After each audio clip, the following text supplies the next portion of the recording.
का स्वागत है। मैं हूं नीलू। करते हैं खबरों की शुरुआत और बुलेटिन में सबसे पहले बात उत्तर प्रदेश के लखीमपुर हिंसा पर जारी सियासत की। लखीमपुर हिंसा के मामले में आज उत्तराखंड कांग्रेस राज्यपाल को ज्ञापन सौंपेगी। प्रदेश कांग्रेस अध्यक्ष गणेश घोटियाल के नेतृत्व में एक प्रतिनिधिमंडल दोपहर को करीब 12:30 बजे राजभवन जाकर राज्यपाल को ज्ञापन सौंपने वाला है। तो लगातार लखीमपुर हिंसा को लेकर सियासत जारी है। लखीमपुर हिंसा के मामले में आज उत्तराखंड कांग्रेस राज्यपाल को ज्ञापन सौंपने वाली है। प्रदेश कांग्रेस अध्यक्ष गणेश घोटियाल के नेतृत्व में एक प्रतिनिधि मंडल दोपहर 12:30 बजे राजभवन जाकर राज्यपाल को ज्ञापन सौंपेगा। बातचीत करने के लिए दीपांकर इस वक्त हमारे साथ देहरादून से जुड़ गए हैं। दीपांकर, अगर लखीमपुर की बात की जाए तो लगातार ये मामला जो है सुर्खियों में बना हुआ है और सियासत भी इसको लेकर जारी है। आज बताया जा रहा है कि कांग्रेस पहुंचेगी राज्यपाल के साथ एक ज्ञापन सौंपने के लिए। क्या कह रही है इस पूरे मामले पर कांग्रेस? हाँ, बिल्कुल नीलू, जिस तरीके से आपने प्रियंका गांधी के बयान सुने, या प्रियंका गांधी का साफ तौर पे कहना है कि जब तक केंद्रीय गृह राज्य मंत्री का इस्तीफा नहीं हो जाता तब तक कांग्रेस इस मामले पर चुप नहीं बैठेगी। और वहीं उत्तराखंड कांग्रेस की अगर बात करें तो हरीश रावत जो एक्स सीएम भी हैं और महासचिव भी हैं, उन्होंने और प्रदेश अध्यक्ष गणेश घोटियाल ने कोशिश की थी कि वो जाए वहां लखीमपुर तक, लेकिन उन्हें रोका गया बहेड़ी बरेली के आसपास और सिर्फ वहां से वापस लौटने से अब से 3 दिन पहले। लेकिन आज कांग्रेस ज्ञापन सौंपने जा रही है। खास बात यह है कि उत्तराखंड के 2 डिस्ट्रिक्ट हरिद्वार और उधम सिंह नगर, यहाँ किसान बड़ी संख्या में है और इलेक्शन इस वक्त सर पे, चाहे उत्तर प्रदेश में हो चाहे उत्तराखंड में हो। ऐसे में कांग्रेस चाहती है कि कहीं ना कहीं किसानों के इस मुद्दे से जुड़ के रहा जाए। और अगर केंद्रीय गृह राज्य मंत्री के इस्तीफे की मांग पर कांग्रेस जिस तरीके से अड़ी हुई है, अगर वो इस्तीफा होता है और इस तरह की स्थितियां बनती है तो कांग्रेस को ये लगेगा कहीं ना कहीं बेनिफिट है। और क्योंकि उत्तर प्रदेश से आते हैं आशीष मिश्रा जो गृह राज्य मंत्री हैं, तो यहां पर भी एक कोशिश है कांग्रेस की दिखाने की वो किसानों के साथ खड़ी है। और यूपी से लगता हुआ बॉर्डर है, बड़ा बॉर्डर है उत्तराखंड का, तो यहां पर किसानों के बीच एक सही मैसेज जाए और कांग्रेस ये दिखती हुई नजर आए कि वो किसानों के साथ लगातार खड़ी है। इसी कोशिश में आज कांग्रेस के प्रदेश अध्यक्ष एक प्रतिनिधिमंडल के साथ ज्ञापन सौंपेंगे राज्यपाल को दिन में 12:30 बजे। नीलू, ठीक है, बहुत बहुत शुक्रिया आपका दीपांकर जानकारी देने के लिए। और प्रधानमंत्री गरीब कल्याण योजना के तहत आज सीएम धामी गरीबों को अन्न वितरण करेंगे। कार्यक्रम सुबह 11 बजे जनता दर्शन हॉल में होगा। अन्न उत्सव के तहत सीएम धामी गरीबों को अन्न का वितरण करने वाले हैं।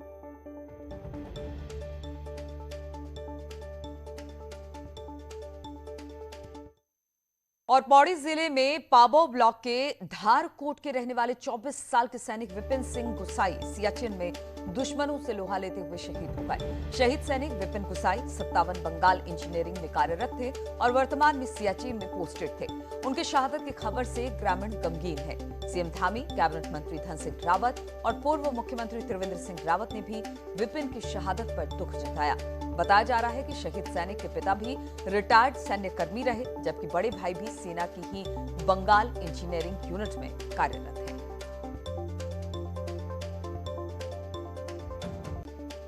और उत्तराखंड में सेना में युवाओं को भर्ती के नाम पर शातिर ठग अब तक लाखों रुपए ठग चुके हैं।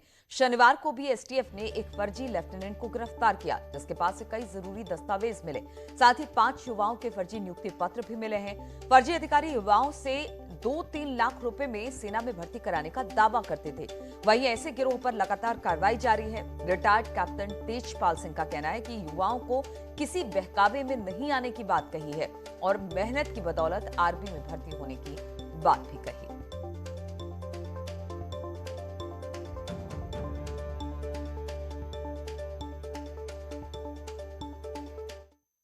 जब टीम द्वारा उसमें रेड की गई तो लगभग 4 से 5 ज्वाइनिंग लेटर मिले हैं, साथ में 2 आर्मी के डॉक्यूमेंट्स मिले हैं और काफ़ी सारे पहचान पत्र भी प्राप्त हुए।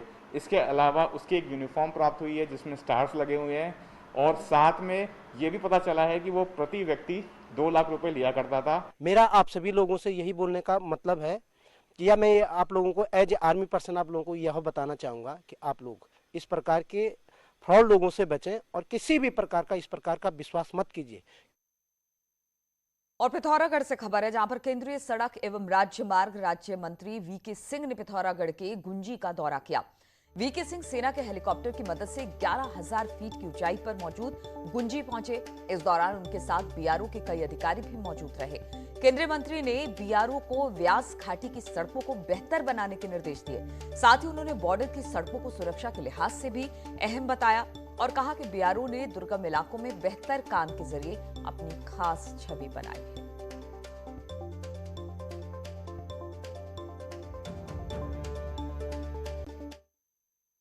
और हरिद्वार के फैक्ट्री कर्मचारियों की जिस धरने को खत्म करने को लेकर विधायक प्रणव सिंह चैंपियन लक्सर के विधायक संजय गुप्ता को एक ऑडियो में खरी खोटी सुना रहे हैं, उसी धरने का अब वीडियो भी सामने आ गया।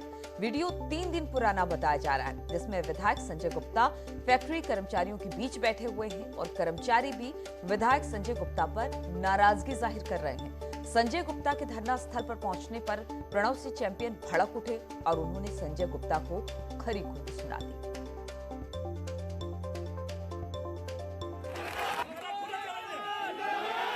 हमारे बीच में इस तरह की निराशा की बातें करते हैं तो अफसोस है मुझे ऐसी सरकार पर। और पहले ही आर्थिक संकट से जूझ रहे उत्तराखंड में अगले साल की छमाही से गंभीर वित्तीय संकट खड़ा हो सकता है और उत्तराखंड को सालाना 5,000 करोड़ का नुकसान भी हो सकता है। इसके बाद सरकार भी अब टेंशन में है।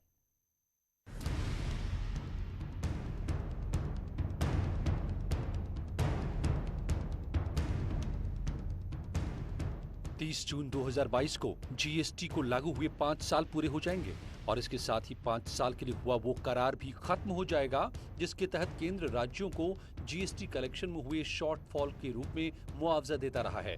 इसी के तहत बीते साल उत्तराखंड को करीब 4,800 करोड़ रुपए का मुआवजा मिला था। कोविड काल में आर्थिक तंगी से जूझ रहे उत्तराखंड के लिए ये एक बड़ी मदद थी। वहीं जून 2022 के बाद केंद्र ये मुआवजा देना बंद कर देगा। इसने राज्य सरकार की टेंशन बढ़ा दी है। डबल से ज़्यादा होना चाहिए था, तो ऐसे ही हम लोगों का निवेदन भारत सरकार से यही था कि इसको बढ़ाया जाए आगे। कम से कम छोटी स्टेट्स को इससे बहुत बड़ा नुकसान हो रहा है। जो हम मैन्युफैक्चरिंग स्टेट है, हम कंज्यूमर स्टेट नहीं है। ऐसी स्थिति में जो हमें मैन्युफैक्चरिंग सेक्टर से जो हमको टैक्सेशन जो प्राप्त हो रहा था बैठ के समय में, वो अब हमको नहीं मिल रहा। तो ऐसे कल मुख्यमंत्री जी ने भी इस बात को कहा है कि जीएसटी जो है राज्यों को इसको और बढ़ाना चाहिए। जानकार मानते हैं कि जून 2022 के बाद भी अगर कंपनसेशन मिल भी जाए तो भी हमेशा केंद्र पर डिपेंड नहीं रहा जा सकता। एक न एक दिन केंद्र भरपाई करने से हाथ खड़े कर देगा। इसके लिए स्टेट को अपनी आमदनी के रिसोर्सेज बढ़ाने पर ध्यान देना होगा। देखिए, हमें अपने रिसोर्सेज को ढूंढना पड़ेगा कि हम कहां से अपने रेवेन्यूज को, इनकम को बढ़ा सकते हैं। उस पे हमें तुरंत कार्य करना चाहिए, मंथन करना चाहिए और उनके ऊपर हमें काम करना चाहिए। इकोनॉमिक स्लोडाउन के इस दौर में जीएसटी प्रतिपूर्ति का बंद हो जाना उत्तराखंड जैसे छोटे से राज्य के लिए एक बड़ा झटका होगा। यह अलग बात है कि राज्य सरकार ने जीएसटी काउंसिल समेत नीति आयोग के सामने भी 2022 के बाद भी जीएसटी प्रतिपूर्ति जारी रखने का अनुरोध किया है। देहरादून से न्यूज़ 18 के लिए सुनील नप्रभात की रिपोर्ट। और उत्तराखंड में पेट्रोल ने 100 का आंकड़ा क्या छुआ, अब इसे लेकर राजनीति शुरू हो गई है। बीजेपी जहां पर बैकफुट पर नजर आ रही है, वहीं कांग्रेस ने अगले 3 महीने में बीजेपी को बेहाल करने की बात कही है।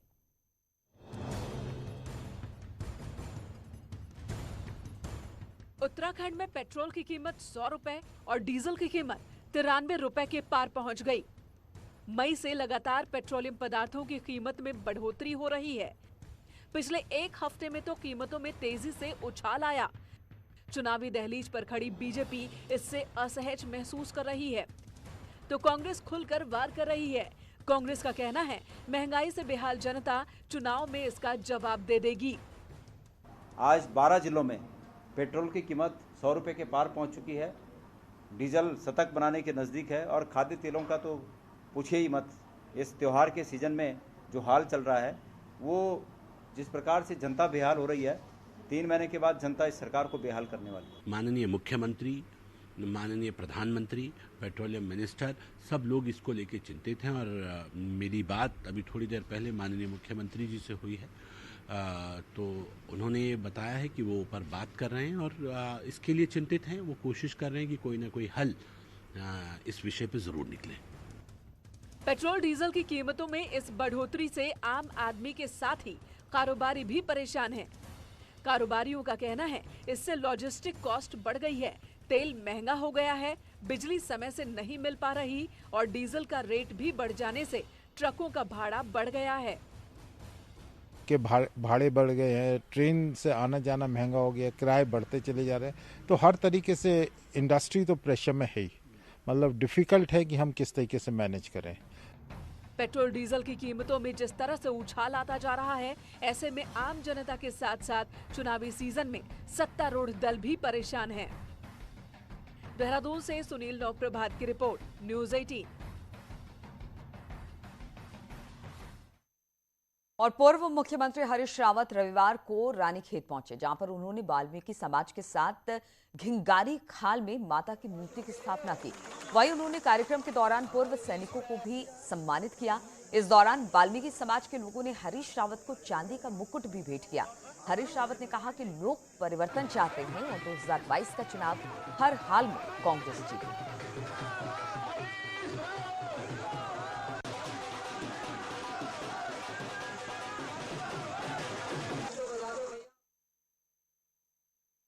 कोई नहीं जा रहा है, जिसको हम टिकट नहीं देने जा रहे होंगे वो जा रहा होगा। यदि बेकार का कोई निकाल चला भी गया है तो उसे कोई फर्क नहीं पड़ेगा। तो आगामी चुनाव के बारे में क्या कहेंगे आप, क्या रणनीति करेंगे? 2022 में कांग्रेस जीतेगी। ये परिवर्तन का चुनाव है, लोग परिवर्तन को वोट देंगे। और रुकेंगे यहाँ पर छोटे से ब्रेक के लिए, फौरन हाजिर होते हैं।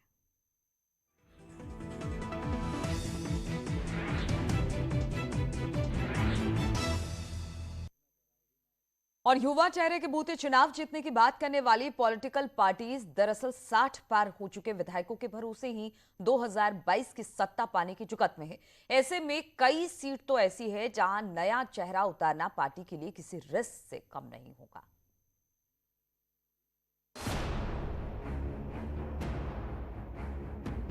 बीजेपी और कांग्रेस दोनों ही पार्टियां 2022 में सत्ता की कुर्सी के लिए युवा कैंडिडेट्स पर भरोसा जताने की बात कहती हैं, लेकिन असल में चाहे बीजेपी हो या कांग्रेस, दोनों के पास 60 पार विधायकों की लंबी फहरिस्त है।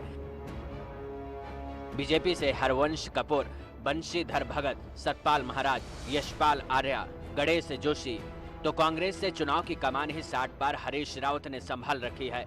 वहीं गोविंद कुंजवाल, मातबर सिंह कंडारी के नाम 60 पार नेताओं में शामिल हैं। हालांकि दोनों ही पार्टियां युवाओं को तरजीह देने की बात जरूर करती हैं। जहां तक हमारी बात है, हमने समय समय पर हर वर्ग को, चाहे वो युवा वर्ग हो, महिला वर्ग हो, जनरल वर्ग हो, अनुसूचित वर्ग हो, हमने सभी वर्गों को, या एसटी वर्ग हो, सभी वर्गों को हमने जो है प्रतिनिधित्व देने का प्रयास किया है। और हमारी ये सोच इस इलेक्शन में भी परिलक्षित हो। वहीं सीनियर लीडर्स को लगता है कि उनका तजुर्बा ही पार्टी को आगे बढ़ाने में मदद करता है, उनको साइड लाइन नहीं किया जा सकता। पुष्कर सिंह धामी है और 90 दिन के अंदर पुष्कर सिंह धामी ने अपने काम से जो छाप छोड़ी है, लगातार जनता को ये भरोसा हो रहा है कि इस प्रदेश को दिशा देने का काम कर सकती है, तो पुष्कर सिंह धामी के भारतीय जनता पार्टी की सहायता कर सकती है। ये संदेश देने का काम 90 दिन के अंदर पुष्कर सिंह धामी जी ने किया है। तो हरीश रावत की उम्र कितनी है जरा? हरीश रावत क्या इनसे छोटे हैं क्या? तो पहले अपने में देखना चाहिए, तब बात करनी चाहिए। अब बीजेपी के पास अनुभवी नेताओं की कमी नहीं है और इनकी सीट से छेड़छाड़ करना पार्टी को नुकसान भी दे सकता है। ऐसे में 2022 के लिए टिकट में सामंजस्य बिठा पाना दोनों ही पार्टियों के लिए किसी मुश्किल से कम नहीं है। नेटवर्क 18 के लिए देहरादून से भारती सकलानी की रिपोर्ट। और मुख्यमंत्री पुष्कर सिंह धामी रविवार को हरिद्वार दौरे पर रहे। लक्सर विधानसभा के सुल्तानपुर में मुख्यमंत्री ने विशाल जनसभा को संबोधित किया। मुख्यमंत्री ने लक्सर विधानसभा में कई विकास कार्यों का शिलान्यास और लोकार्पण किया। सभा को संबोधित करते हुए मुख्यमंत्री ने कहा कि सरकार सरलीकरण की दिशा में काम कर रही है। सभी अधिकारियों को निर्देश दिए कि अधिकारी अधिक से अधिक जनता से संवाद रखे। मुख्यमंत्री ने कहा कि सरकार में मंच से जितनी भी घोषणाएं की जा रही हैं, उन सब पर अमल किया जाएगा। कार्यक्रम में कैबिनेट मंत्री स्वामी यतीश्वरानंद, धन सिंह रावत, स्थानीय विधायक संजय गुप्ता समेत कई भाजपा नेता शामिल हुए। हालांकि बीजेपी प्रदेश अध्यक्ष मदन कौशिक कार्यक्रम से नदारद दिखाई दी। हम जितनी भी घोषणाएं कर रहे हैं, सबके शासनादेश निकल रहे हैं, सब पर बहुत जल्दी काम शुरू हो जाएंगे। और हम जो भी घोषणाएं कर रहे हैं वो उन सब पर काम होगा। जितनी भी योजनाओं के हम शिलान्यास कर रहे हैं, सारी शिलान्यास के कामों के हम लोकार्पण करेंगे। सारी योजनाएं पूरी होंगी, जो काम शुरू कर रहे हैं वो समाप्त होंगे। और त्योहारों का सीजन आते ही मिलावटखोर भी सक्रिय हो जाते हैं। देहरादून में खाद्य विभाग की टीम सैंपल कलेक्ट कर लैब तो भेज रही है, लेकिन अभी तक कोई ठोस कार्रवाई इसमें नहीं हुई। एक्सपायरी डेट के सामान के साथ ही देहरादून के आसपास के इलाकों में छापेमारी में पिछले 2 दिन में 20 से ज्यादा दुकानों में सैंपल फेल पाए गए, लेकिन अब तक कोई कार्रवाई नहीं हुई। वहीं लोगों का कहना है कि ऐसे मामलों में कार्रवाई होनी चाहिए और ये सिर्फ त्योहारी सीजन में नहीं, हमेशा कार्रवाई की जानी चाहिए। हालांकि विभाग सैंपल फेल होने पर चालानी कार्रवाई कर रही है। कि मैं तो कहती हूँ केवल त्योहारों में ना इंक्वायरी होके हमेशा ही होना चाहिए। और ये जो है मतलब रैंडम चेकिंग होनी चाहिए ताकि ये चीज़ें हो ही ना। और संघ प्रमुख मोहन भागवत अपने 3 दिन के दौरे पर उत्तराखंड के हल्द्वानी में है। दौरे के दूसरे दिन रविवार को संघ प्रमुख ने परिवार प्रबोधन कार्यक्रम में हिस्सा लिया। इस दौरान उन्होंने राष्ट्रीय स्वयंसेवक संघ से जुड़े कार्यकर्ता और उनके परिवार के सामने परिवार के महत्व पर अपनी बात रखी। संघ प्रमुख ने इस दौरान साफ किया कि संघ केवल पुरुषों का संगठन नहीं बल्कि उन महिलाओं का भी संगठन है जो अपने घरों से बेटों को संघ का स्वयंसेवक बनने के लिए प्रेरित करती हैं।